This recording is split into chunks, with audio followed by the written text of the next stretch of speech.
Hello viewers, আজ আমি রান্না করব গাঁটি কচু চিংড়ি মাছ দিয়ে। দেখুন, আমি গাঁটি কচু নিয়ে নিয়েছি। এই গাঁটি কচুগুলোকে আমি হালকা লবণ দিয়ে গরম জলে সিদ্ধ করে নেব। দেখুন, গাঁটি কচু আমি নিয়ে নিয়েছি, এর মধ্যে আমি লবণ দিয়ে নিলাম।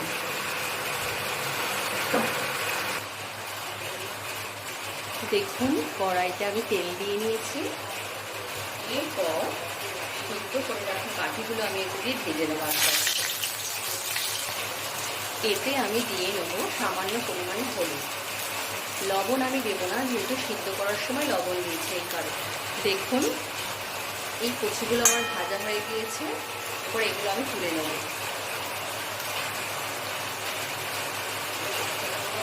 কড়াইতে আমি তেল দিয়ে নিয়েছি।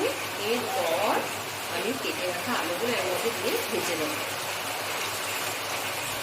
আলু ভাজাটা আমি অল্প একটু লবণ দিয়ে নেব আর দেবো সামান্য একটু হলুদ। দেখুন, আলু আমার ভাজা হয়ে গিয়েছে। এবার ভাজা আলুকে আমি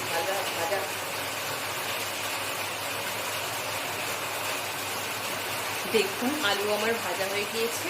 এবার ভাজা আলুগুলো আমি আস্তে আস্তে তুলে নেব।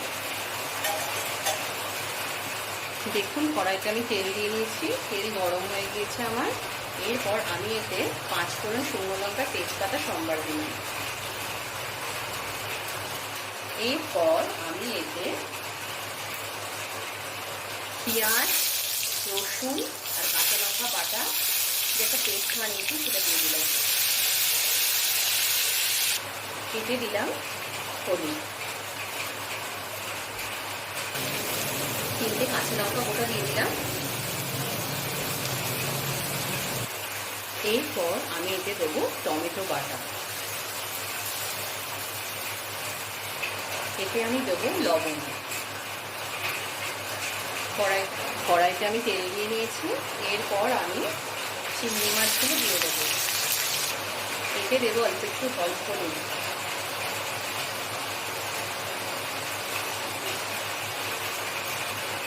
আর দেবো লবণ।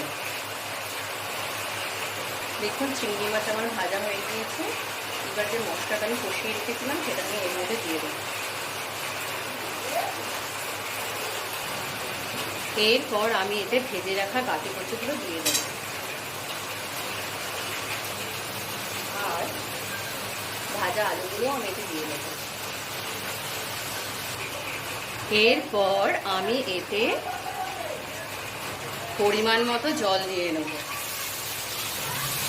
দেখুন, গাঁটি কচুর তরকারি আমার হয়ে এসছে। সব শেষে আমি একটু গরম মশলা ছড়িয়ে নিলাম ওপর দিয়ে। আজকে যে রান্নাটা আমি করেছি এটা আমার মায়ের রেসিপি। আমার মা এরকম করেই গাঁটি কচু দিয়ে চিংড়ি মাছ রান্না করে। আমি তার মতো একটু চেষ্টা করেছি। আপনাদের রেসিপিটা ভালো লাগলে করবেন, করে জানাবেন কেমন হয়েছে। ভালো লাগলে চ্যানেলটাকে লাইক এবং সাবস্ক্রাইব করে দেবেন। আমি আমার ব্লগ আজকে এখানেই শেষ করলাম।